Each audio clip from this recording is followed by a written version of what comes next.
Abonnez-vous et cliquez aussi sur la petite cloche de notification pour ne rien rater de nos prochaines vidéos. N'oubliez pas de partager aussi la vidéo et de la liker.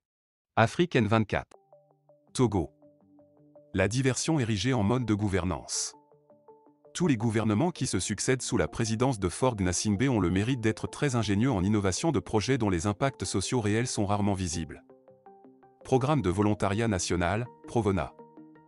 Agrisef, accès des agriculteurs aux services financiers.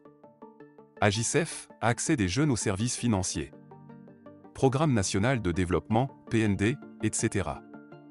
Lorsqu'on fait le parallèle de tous les programmes, projets et initiatives lancés sous le régime de Faure Gnassingbé et l'état général du Togo ou de sa population, on se rend compte facilement qu'il y a un gros souci dans cette gouvernance. En effet, si toutes ces initiatives sont conduites comme décrites à leur lancement, alors il semble évident que le Togo ne serait pas au stade où il se trouve actuellement avec une population qui tire le diable par la queue. Il est important de souligner que ce foisonnement de projets démontre que le Togo regorge autant sur le plan national que dans la diaspora, de citoyens brillants avec des idées de développement.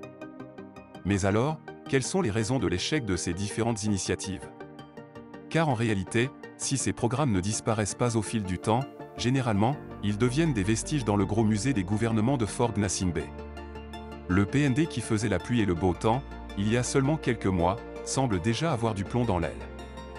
Parmi toutes les analyses qui peuvent sous-tendre ces échecs, il faut relever le manque de volonté des autorités actuelles à conduire les Togolais vers un épanouissement intégral et concret.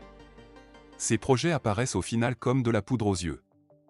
Il ne s'agit en réalité que de petits éclairs intellectuels destinés à faire diversion afin de s'éterniser au pouvoir. La dernière trouvaille de l'actuel chef du gouvernement est d'amener tous les Togolais à pratiquer du sport par l'instauration d'une journée nationale du sport mensuellement. La fameuse journée de salubrité qui conduisait les citoyens à nettoyer leur quartier, a depuis rejoint le musée. Likez la vidéo si ce n'est pas déjà fait. Laissez aussi votre point de vue en commentaire.